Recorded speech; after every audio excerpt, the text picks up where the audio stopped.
But we at least have everybody running. Oh, and it's getting tight into turn number 3 here. Watching this entire 15-plus car Cayman GT4 field roll around through some of the tightest sections of Sebring International Raceway. This is turn number 5. Got to make sure to put the power down, and it leads you out onto this bending straightaway up to our best passing opportunity, turn number 7. We've got a little bit of a battle here for 6th position, 3 wide coming down into turn number 7, and it looks like Johnson, I think, is going to be able to come out ahead of that group. Greg Checky in there as well. Knight, both Chad and Cody are involved. This is very, very busy on the opening lap here. You see drive still poking out to the right side, and that's a big lunge down into turn number 10. Nicely executed, and now the cars are single file. Actually, a little bit of an over-under attempt there as our leaders are approaching tower turn. We've already got a penalty for the 31. That is Dominique Lecault. He's down in 14th. That is for a drive-through, or for a start violation. He'll serve a drive-through penalty. And I actually think that it was that car that got hit in turn number 1 as well. Unfortunate to have that drive-through penalty and then also get spun around, but it was pretty amusing to watch from our commentary booth. Pretty cool on the 360 and keep going. Yeah, I suspect that may be because he popped out of line before they got to the start-finish line. That's one of the rules.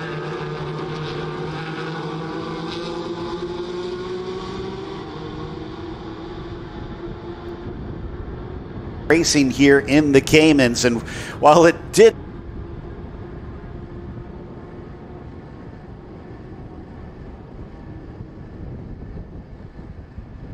incredible job up at the front, both on the start and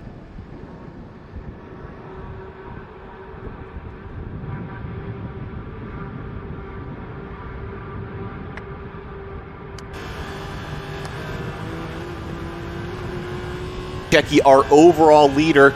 That orange number 40 is lurking in that driver's left mirror, but she holds them off into the brake zone of turn number 3. You got to be careful with the apex curbs through this section. Can definitely upset the car. You see Anna keeping it nice flat on the pavement. The exit curb okay to put the power down. The good news for the two of them is Spencer Proper seems to be a little bit of a ways back, maybe about a second and some change from them, so it can be a 1v1 instead of 3 cars in this fight. There you see those top 2. That is Proper in the chrome and orange and black, and that is Anna in the white machine just in front. There is Proper trailing behind with Drohan just a little farther back in the number 98. He leads in the Masters category, having stolen that Masters lead away. I believe it was a different driver that started at the front of that class. And yes, these two are trying to escape a little bit, but you had mentioned the pressure that Grant was really applying to Anna Checky. I think that Anna has actually settled down a little bit, and that's important as a driver, right? Get that first lap under your belt and then take that big deep breath, get that sigh, and then realize, all right, I'm still out in front. I can control this thing, and this is what I'm meant to do. And it was Bill Pelichewski who started on pole, but he is well down the order right now in about 6th position in the Masters class. I understand we may have a replay of the start of the race, so let's take another look at it.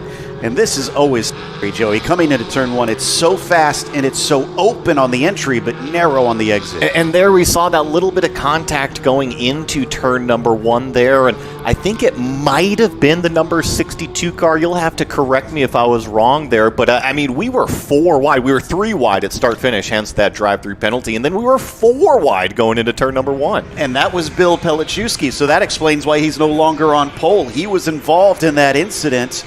We'll see what race control thinks. No word yet other than they are looking into the contact. Top 2 continue to pull away from Spencer Proper, now up to 2 seconds ahead of that white machine back there, who's probably more worried about Drohan overtaking him for overall position. Still, Anna Checky doing a good job soaking up the pressure in the initial stages. For those unfamiliar with the series, it is 35 minutes plus 1 lap for the length of the race. And since we've been talking about Anna Checky and you just mentioned Drohan, it seems like Anna's in comfortable control, although Keith Grant keeping her honest. I was going to mention Greg Checky chasing down Drohan right now, because that's actually our lead in the Masters class. So we have one Checky leading the Pro-Am. We have another Checky trying to take over the lead in the other class. And Greg did not start in a great position. We should make at least a small mention that the qualifying was interrupted completely. Nobody set a time, so that grid was set by practice times for our drivers. So Greg apparently not too great in that final practice, and that put him on the back foot, but it's not slowed him down. As like you said, he's already on the Masters podium and already not that far behind the 98. This is on board with Greg currently, so there is the distance between him and the class lead. Yeah, so that's Drohan directly in front of him, and you were mentioning, Spencer Proper, Drohan in different classes, but I think that's exactly what Greg Checky is looking for. We see that number 98 to start to kind of extend the gap between first and second place, and actually it's busy behind Greg Checky. I believe that is the Knight combo, 32 and 3 out there chasing him down. Yeah, it's Chad Knight in the Masters, so he is in the 32 with Cody in the number 3 just behind him, and then Remy Farid, who is also involved. So a three-way fight, but right now Cody is acting as a nice buffer between Remy and Chad, who are racing in the Masters category.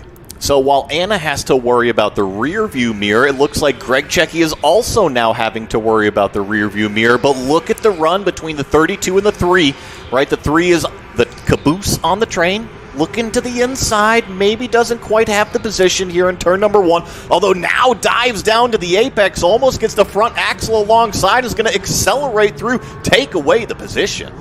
Nicely done. So that's Cody able to get by Chad, and he sets his sights up at Greg Checky. He sits 4th in Pro-Am currently, so yes, he's got a ways to go to get up to Spencer Proper, but there's at least one step on the path. Somebody kicking up a little bit of dirt on the exit of Turn 5, which is relatively common. It is. I think that Turn 5 is one of the areas on this racetrack that drivers abuse the track limits quite often. And it's easy, too, because I had mentioned you want to stay off of those apex curbs. Looks like the 32 maybe just a touch wide at turn number 7. Really allowed for Reed to close in that gap in that blue and orange number 53. But going back to my long-winded talking point about turn number 5, if that apex curb kind of pushes the car out there, it's common to have 2 wheels on the dirt. And at least I don't have Scalzo's car in Cayman's this time to confuse Farid with constantly, as they usually are painted relatively similarly. But good to see Remy already on the ball to try and see if he could chase him down. We do have a penalty, this time for Pelichowski for incident responsibility, and it's a stop plus 30. They usually give a little bit harsher penalties on the first lap because they want the drivers to be safe out here and get everybody underway. So race control not happy with that car contact. Yeah, and I think that race control is just trying to kind of lay down the letter of the law too, right? This is the first lap of the first part of the season, and we just want to make sure that everybody is able to get through to the checkered flag. And unfortunately for the 62, he's going to have to learn the hard way. And that's him that you can see in the sort of magenta-colored car. He has to actually let this other car through because, remember, he's got to get to the inside here if he serves this penalty this lap. So no wonder he didn't fight that too hard. And indeed he is as he makes his way down to the lane. So he'll lose a position, but everybody behind him, including Grant, who he just went by, gains one. Rutura does as well. Tom Rogers goes up a spot. It looks like Jim Johnson will also gain one. Meanwhile, coming back to the 72 as Knight is looking down the inside of Greg Checky, but isn't quite able to get there by turn 3. Greg Checky holding strong on that brake pedal, going down into a pretty significant brake zone here at Sebring, turn number 3, and he's going to have an even bigger brake zone down here at turn number 7. Let's see if the 72 is going to move defensive. You see the number 3 on driver's right side just presenting the car. Now they shift back towards the racing line to try to open up this apex of turn number 7. And if anything, Knight gets a tremendous run. Greg Checky's a little bit on the back foot right now. We've got another penalty showing up. Car 44 incident responsibility. Another stop plus 30. That's Tom Rogers. We did not see any footage of some, at least that I can recall.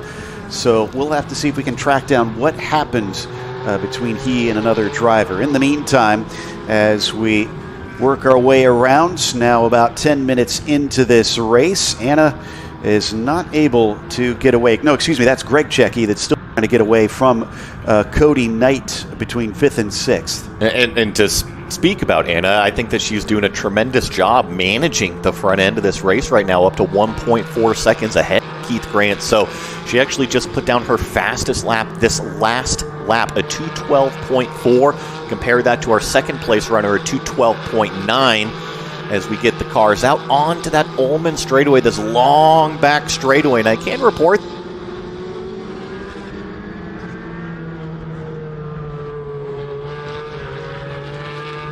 still blowing. It's a tailwind down this back straightaway. Absolutely.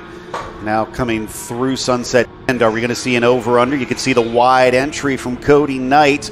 Does get a decent launch. He's right behind Greg's car, and he'll get the pull down the main straight, but I don't think it's enough of one by the time they get to turn 1. And yes, he will have to sit behind as they get onto the brakes. Behind him, they do need to watch out. There is still Chad Knight back there and Remy Farid, although here we go, side by side. This time it's a better run out of turn 1 from Cody Knight. Did he send it in too deep? Cutting back. There goes Greg. Off into the dirt goes the 3. He'll keep it out of the barriers, but he loses 2 spots instead of gaining 1. And that's a frustrating moment as a driver. You did all this hard work to try to make that pass, and just a little bit too deep into the brake zone sends you off into the grass. But the good part, no damage that we saw on the cars. The 32 and the 53, there's Remy Farid on the outside trying to take it to the other Knight. And let's see if we get an over-under.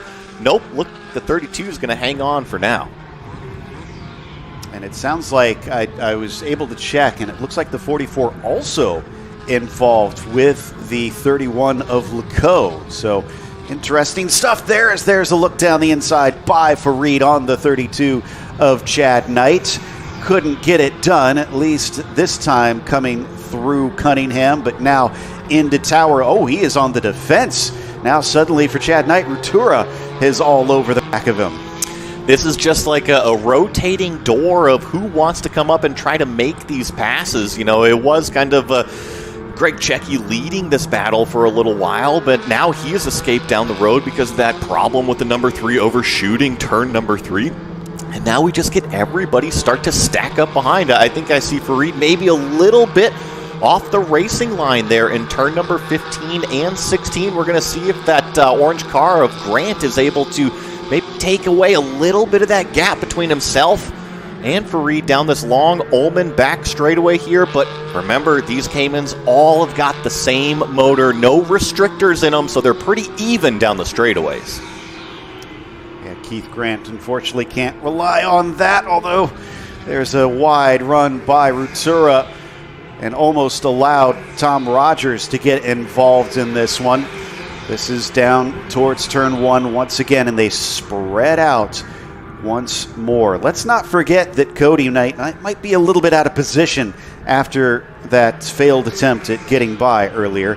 Looking at the 30 versus the 98, this is Proper and Drohan. So while it's for 3rd overall, this is the lead of the Masters behind 3rd place in Pro-Am. And I think that we might have to check in on our lead here relatively soon, because I see that Grant has closed it back up to Anna Check now only about a half second. Remember, that had ballooned up to about 1.5 seconds at a point. I believe this is Spencer Proper holding off Drohan still. So I think that Anna and Keith are just up the road, but now down to about a half second. And I do see that purple icon, too. That means fastest lap of the race has gone to that number 40. Exactly. So Grant is quite quick at the moment. It's not good news there for the number 27. Again, doesn't necessarily mean that Keith is going to be able to sneak by. Still sits at about 3/4 of a second behind Anna Checky. She's been doing a good job up at the front, retaining that track position. Just has to do so for 20 minutes plus a lap. There is our leader, the 27, and the number 40 of Keith Grant following behind. It does look close, but he's not right now in a position to attack yet. I think what I'm most curious about, though, is this lap from our leader, Anna Cecchi, because maybe just a little bit of something going on in the previous lap at 2:13.0, and that's off the pace from what she usually does. She's always on the marks out there, and she has been in control. She has managed this race from the front, so we'll see as she crosses start-finish this time if she's back on the pace. However, I do see that Keith Grant very, very confident in turn 17. And they've got a lapped car in front of them. Will that play a factor in this one? This latest lap was a 2:12.5. That's much better, but Grant was another 0.2 of a second faster. Nicely done by the lapped car, ducking out of the way, and I think that's Jim Johnson letting them through.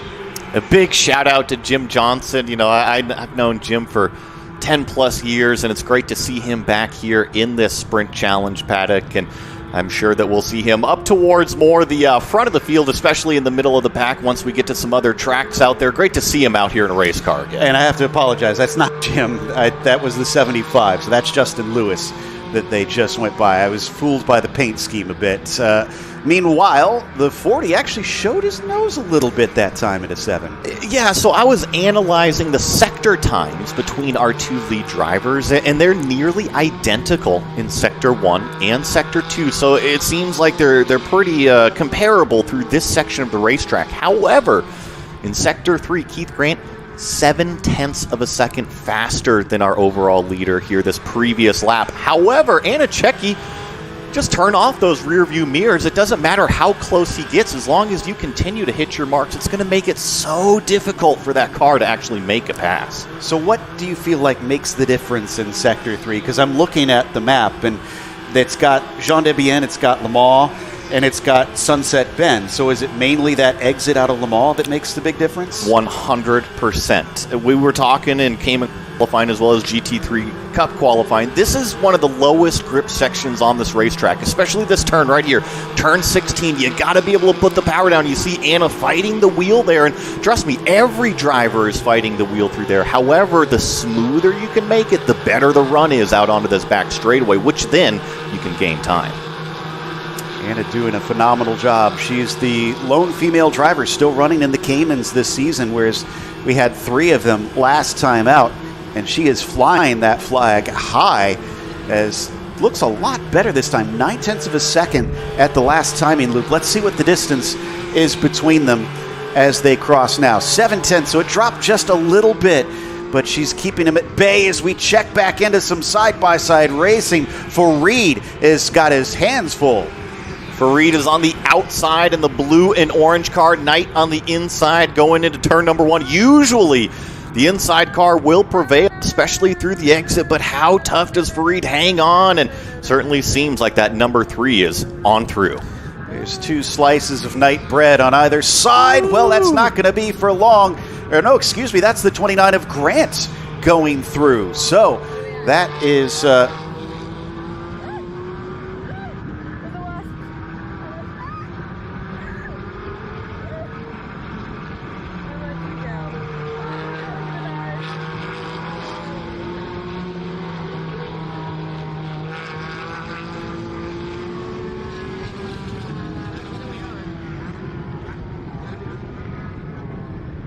are the Masters class cars. That's David Grant, so that's not to be confused with Keith. Both of them are running in the Pro-Ams, as somebody's trying to stay out of the way, at least for the time being. Whoa! Great. Farid with an absolute mugging for the spot back. That was great heads-up racecraft from Farid. He saw the 75 off the pace. He got onto the racing line and said, wait, that 75 is going to be slow. Just dove it straight to the apex. All the competitors left racing room. Great heads-up driving. Glad to see him be able to get some good results. He kind of got robbed after he was having a good race at Watkins Glen as the car failed him. But obviously he's not lost any verve out there. Now this is Cody Knight in the number 3, who is working hard to see if he can overtake Grant for that 8th position. And down along the back straight, nobody really gets an advantage over one another, at least in this group. We're watching Farid, though, in that blue and orange machine, chase down Chad Knight in the 32 coming up to the braking of Sunset Bend, who is actually still not far off of Greg Checky as well. Looks like Drohan's still on the back of Spencer Proper. Those were the two cars that just went by out of frame here, and maybe a little bit of side-by-side a little further back. I think that's between Trattura and maybe that's Jim Johnson back there in the 88. Can't quite see from this drone shot, but these cars getting very close in turn number 1. You see that pair up here. That includes Greg Checky as well as the 32 of Knight. So Greg Checky, ever since we had the drop of the green flag, has had a busy, busy race.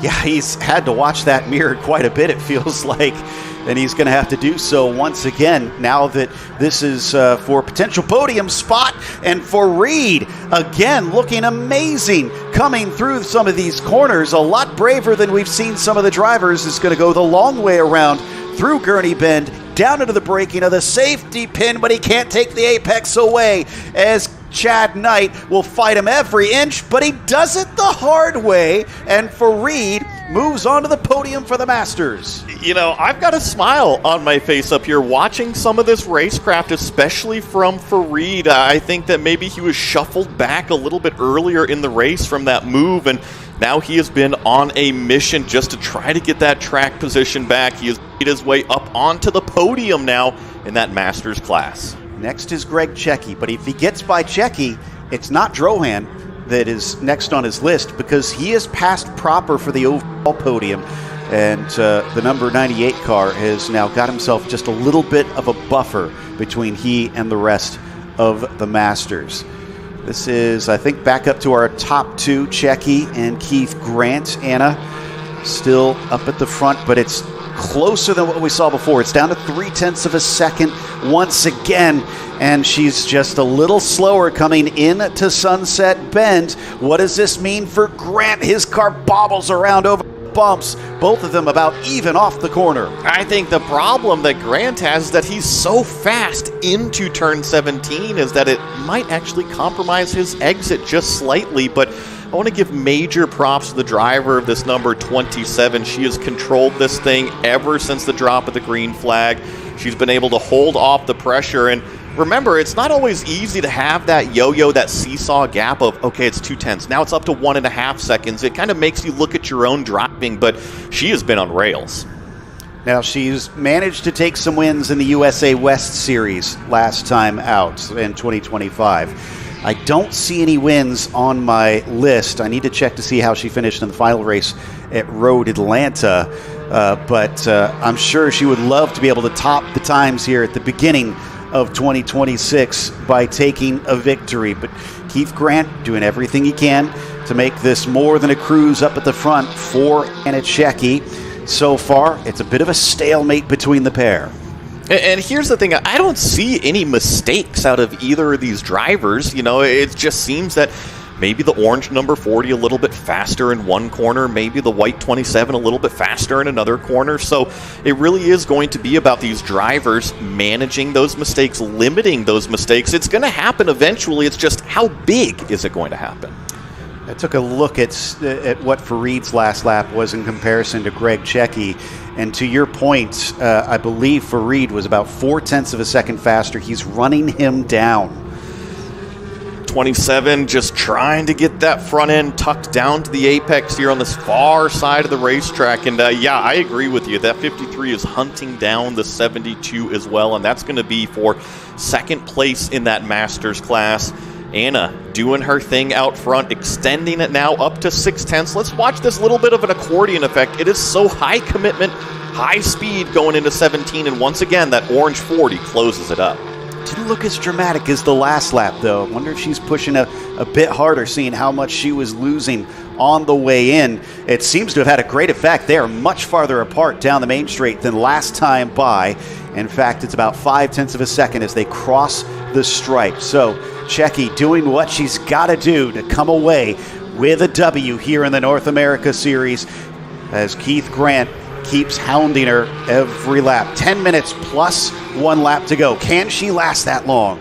I want to try to put it into perspective, the performance of these two drivers, because you look at our timing and scoring, 14 and a half seconds of lead they've got over what is third place over our Masters class leader. So Anna Czecki, that last time, a 212.0. Our Masters class leader, a 213.9. So she put nearly 2 seconds on the field in that lap. I'd say they're pushing a little bit, so they cannot relax up there. Both at 10 tenths right now, and as I alluded to earlier, seems so evenly matched. At times, Keith able to get right up on that bumper, and then he starts to lose it once again as Anna responds and creeps away from the number 40. It's just been so hard for either of them to see some sort of inroad to make a major difference here as they continue to run relatively similar laps. Let's see what the difference was between Farid and Greg Czecki last time by. Greg Czecki responded, went a tenth faster than Remy Farid. I was able to catch a visual glimpse of him going down into turn number 17, and trust me, it is still one big pack from, call it Drohan, all the way back to about Knight back there in the number 32 car. So that mid-pack fight still as fierce as ever. We hop on board with Anna Czecki in the number 27. New bridge built there down the Ullman Straight on your way into Sunset Bend. Looks so wide open on your way in there, and then it narrows down under the bridge and just jostles your teeth apart as you go over the bumps. She's definitely using every inch of the track all the way up to the wall. And I saw north of 155 on the back straightaway. Let's see if we get up to just shy of 150 miles an hour. But Sebring International Raceway, we kind of think of it as an endurance race playground, but we forget how fast it is. These cars reaching that top speed, about 150 miles an hour, about 4 times, at least 3 full times, almost that 4th. Down out of turn 5, through Big Bend. So far, it still holds at about 0.6 of a second between Anna and Keith, and they continue to drop the rest of the field behind, now up to nearly 16 seconds. Slams on the brakes on the way down into turn 7, just grazes the inside as she exits the hairpin and then weaves her way through the Fangio chicane. So far, so good. Now down to 7.5 minutes plus a lap. I'm watching her driver inputs on the bottom right part of the screen, specifically the brake and the throttle inputs, and I'm noticing very, very little amounts of rolling time between the brake and the throttle. That means Anna is either telling the car to slow down or speed up, right? There's no in between. There's a little bit of coast time at apex, but really she's right back on the throttle. Impressive stuff. This is her second full professional season. She did have one race in 24 right at the very end, coming in for the West Series, and then has returned for a full season in North America back in 25, now in 26. Relatively inexperienced, especially compared to some of those around her, and yet is doing an awesome job. She is growing that gap as well, and this was the battle that I was just noticing, is that Greg Czecki still has his hands full. That's Farid in that blue and orange car, who is also on the defense from Grant in that 29, the caboose on the train.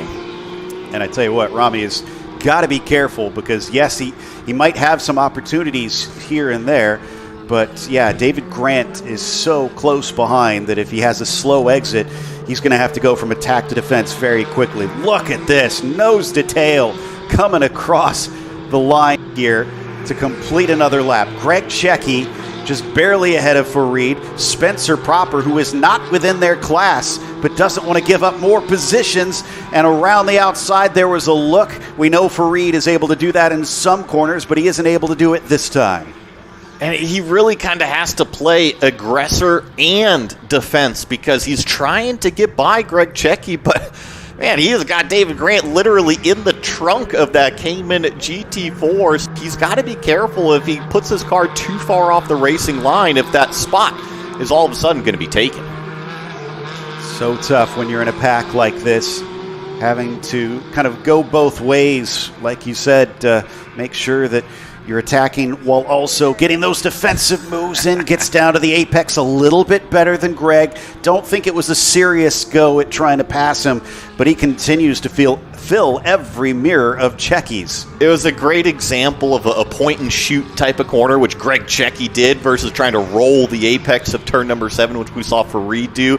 And we saw how close those bumpers got at apex, but then once Greg Cecchi stood on the gas, he just kind of had that accordion effect where it grew that gap, and now he's safely within stiff arm distance.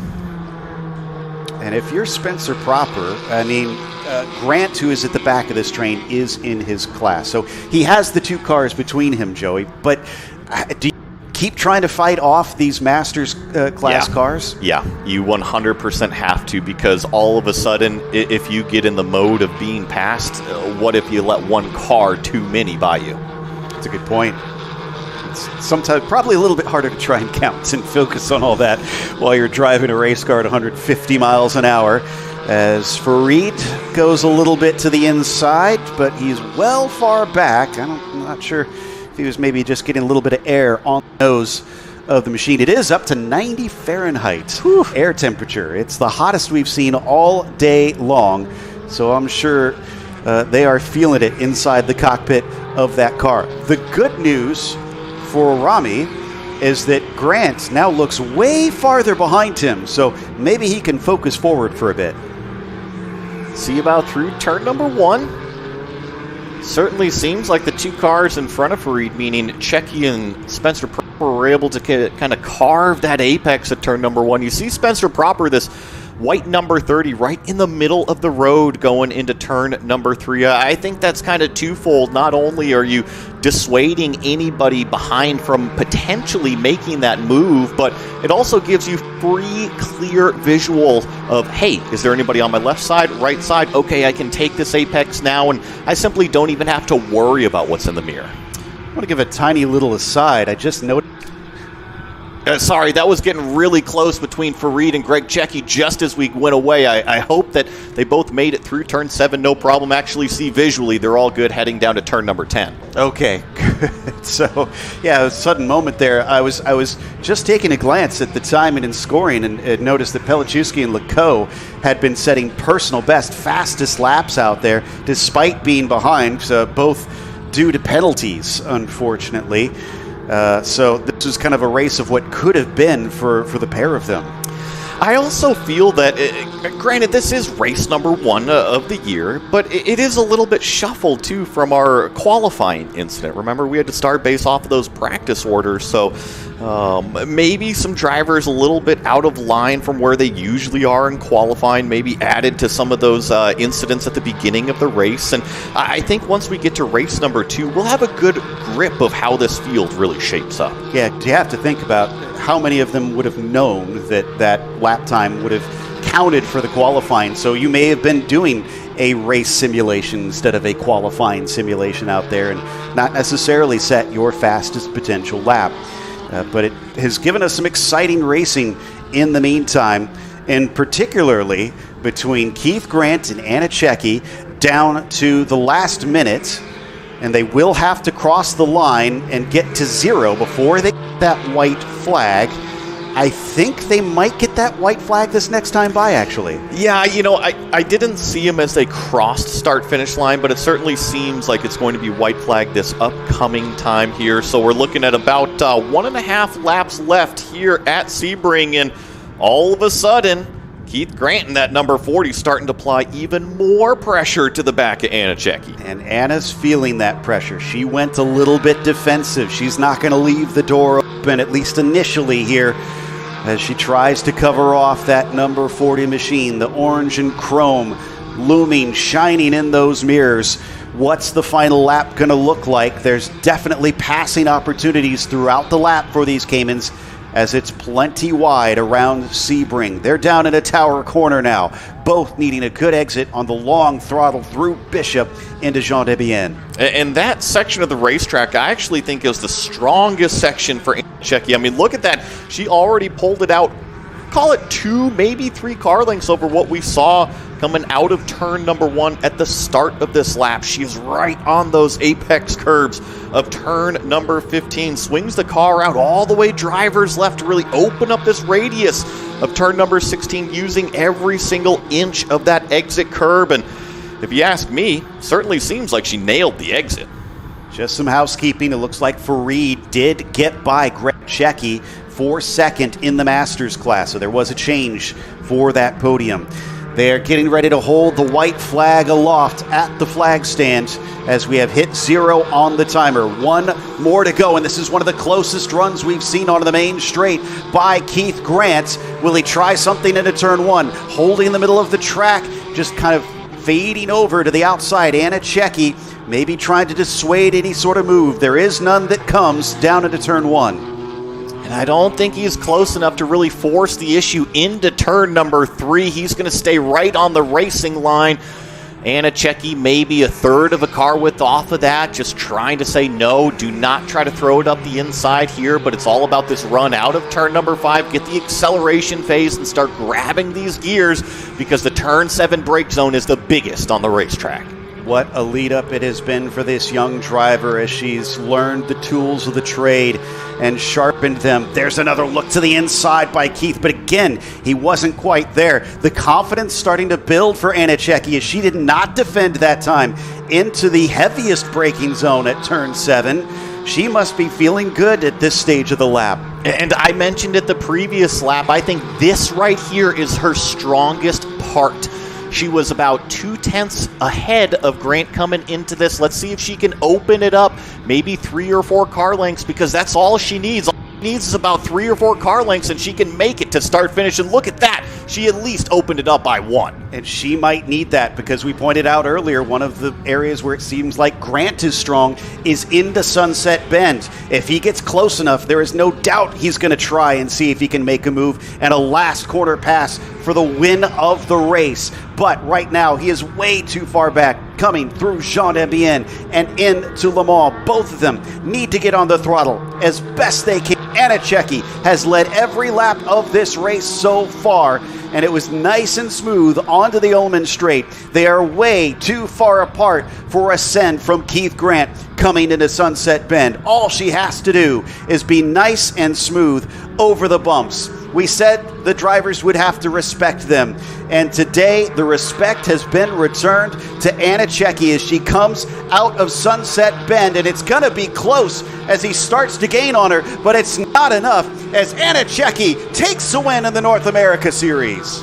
Beautifully executed race from that 27. She held her cool the entire time, started on pole position, led every single lap of this thing, and now we're just waiting for Drohan and company, your Masters class leader, to round turn number 17 and take the checkered flag himself. Dan Drohan takes the win, making it a Charlie Hayes Racing double victory as it was close across the line, and I think that Checky beat Farid to the second place in Masters. It was hundredths of a second between them. That was a wild finish, because you're right, Rami Farid had actually passed Greg Checky earlier, and now Greg Checky got him back for that second place on the podium. So Farid will at least get to spray some champagne. How about Spencer Proper as well, doing a good job back there to get himself a third place. He had David Grant, Cody Knight, Rutura all trying to chase him down, but none able to work their way to him. As the last of them cross the line, let's go through your finishing order. Anna Checky is your winner, with Keith Grant finishing in second. Dan Drohan takes victory in Masters, but was third overall, with Spencer Proper also on the podium there for the Pro-Ams. From there, second goes to Greg Checky in the Masters. Rami Farid finishes third in that category. As we go to the overall now, it was David Grant, who finished in seventh, with Cody Knight finishing eighth, ahead of Chad Knight in fourth position. Rutura was in the top 10. Johnson was 11th. Kerr was 12th. And Leco 13th. Tom Rogers in P14. It was a lap down for Pelichowski, sadly. And thing for Lewis, with Herback, Trollinger, and Cook not starting this race. We have the podium ceremonies coming up shortly, so stick around for that.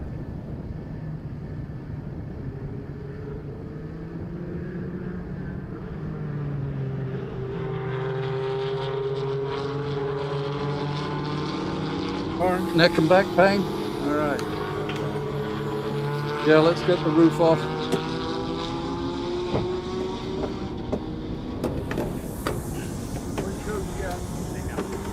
All right, we got neck and back pain.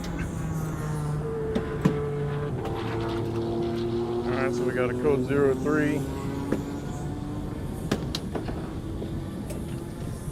All right, you getting that off? That's it. All right, hand that off to me, and I'll set it aside.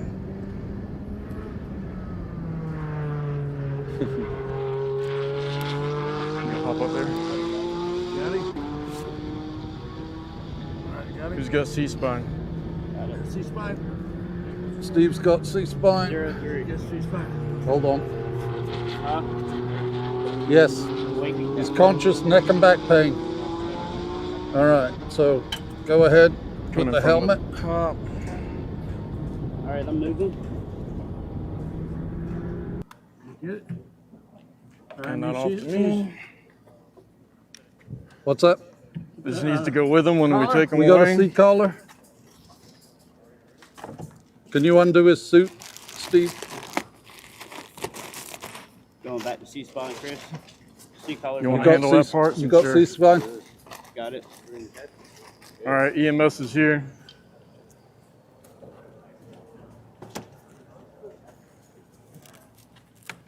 I'm gonna have to roll all this down under. Yep. Hey, Chris, we'll take this off of it.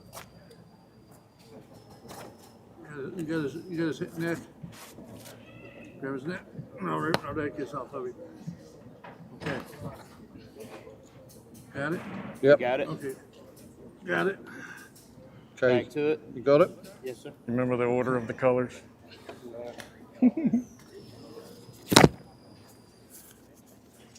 All right.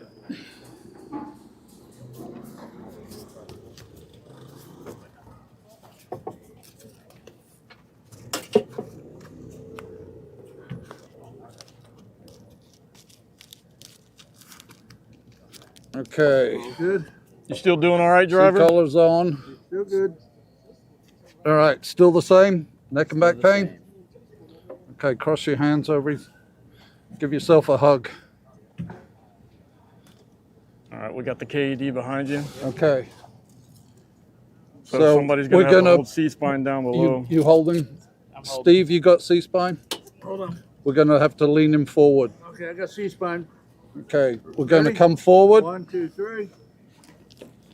No, in through the top. In the top.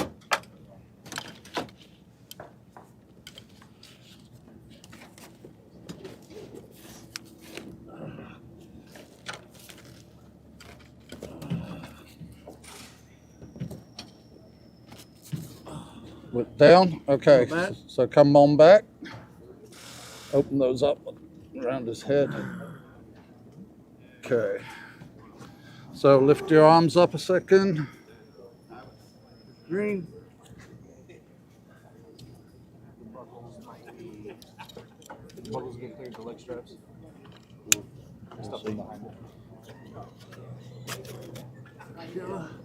Pull that. Tighten the green one. Tighten the yellow one. Have him take a deep breath before you snug it down.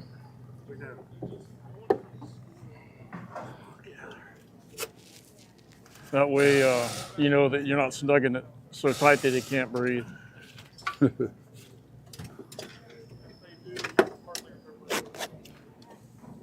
All right. I don't So know I'm where gonna hop the up here and still hold his head. leg straps are. It should be right there. Side you.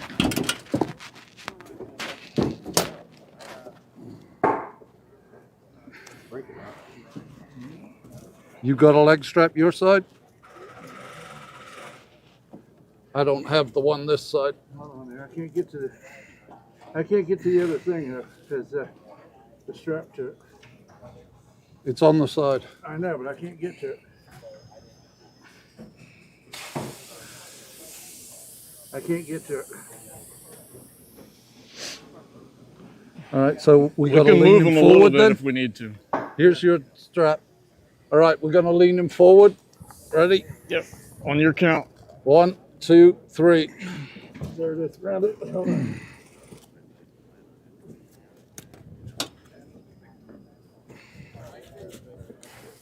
All right. Got it. You good? Uh-huh. All right. I'm coming back. Come 1, back with 2, 3.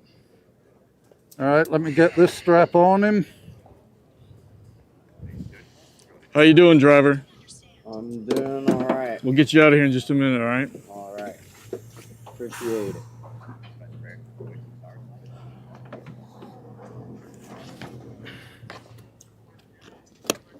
All right, leg strap on this side's on. If anything changes, any new pain, any new locations, any numbness Now or give tingling, yourself a let us hug. know, all right? All right. All right, so you ready, Steve? Best thing you get. Hold on. Get back in there. All right. We're going to have to slide his butt forward to Can you slide the whole chair forward? this kid out. Okay. You know, those rear windows will crack. Oh, sorry. Legs forward. I'm trying to like hold most of my weight, like with my, Yeah. which I'm probably on Well, it, but he's let's do these up a little more. I've never seen that we had to be like this. If you can do like even the sides, you can stand up on the roll bar. okay. You know, like from this side, it would probably be more stable for you as well. There you go. Thanks. Why didn't you say something? All right. So now we're going to try and get this kid out of this car. So we got to slide him forward. Are you ready, Steve? Make sure that knee goes to that left knee goes to the right. Ready? Mm-hmm. 1, 2, 3. I'm just trying to protect his head up here.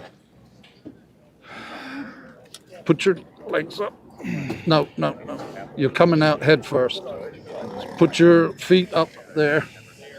We're going to try and scoot your butt down. We're going to slide towards me, Bubba. Your feet towards me. There you go. All right, you got him? The kid's too tall to get him out of here. We can lean him back some more. Well, no, because you got the head. Got the headrest. So I'll try to pull him forward a little bit more. Hold on. Pull his butt towards you, Steve. It ain't very good. it's coming.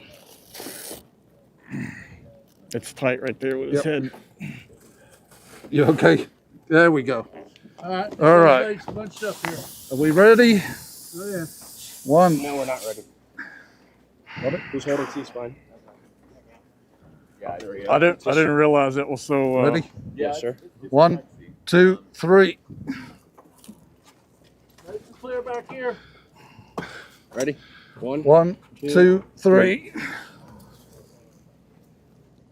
Slide him up some. All right. One more time. Yep. 1, 2, 2, 3.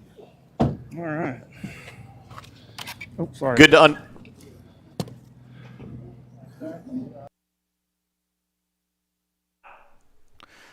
Welcome back to Sebring and coverage of the Porsche Sprint Challenge North America Cayman Series. Let's head down to the podium celebrations with Joe Peak.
Congratulations to our Porsche Sprint Challenge North America Cayman podium finishers.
And your winner, taking a North American victory for CHR, the 27 of Anna Checki.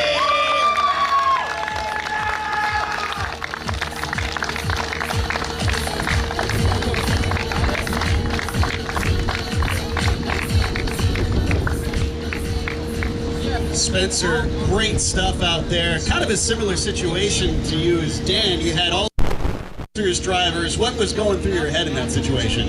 Especially the entire race, it was hot. I was just trying to not make a mistake and try and run a clean race. So Kelly Moss gave me a great car. It's been a great start of the year. Certainly was great to see you up on the podium. And of course, we have Keith Grant finishing P2 today. Keith, it looked like you were applying constant pressure out there. Yeah, it was great. It was just, we were back and forth. My make a mistake, I'd get right on her. I'd make a mistake, I'd come off. But I was just on her tail every lap and couldn't get by. She drove a good, clean race, and she had to give it to her. She had a great race today. It was fun to watch both of you. And Anna, you know, we heard Spencer talk about, I mean, you had both the physical heat and the psychological heat. How did you stand up to it? It was definitely hard. Lots of pressure. I was like, don't look back, you know, eyes forward, keep going, do it. We've been practicing and good car, so it was great. This is your second full season. This is practically the best way that you could ask to kick things off. And where do you go from here? Hopefully not down, but it was a great way to start. Well, talking about that, how do you feel about tomorrow's race? You feel even more confident now? I'm looking forward to it. I mean, you never know how things are going to go, but hopefully same results. We'll look out for you. That's our podium finishers. Let's show off those trophies.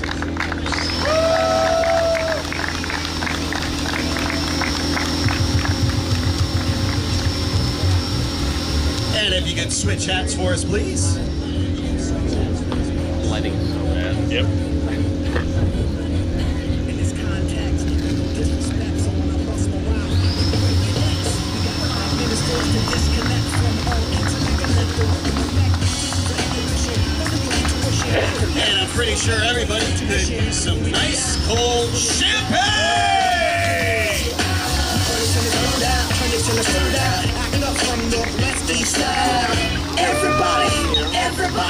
Awesome job to our podium finishers in the Pro-Am class. We have one more race coming up. GT3 Cup is on its way here in Sprint Challenge.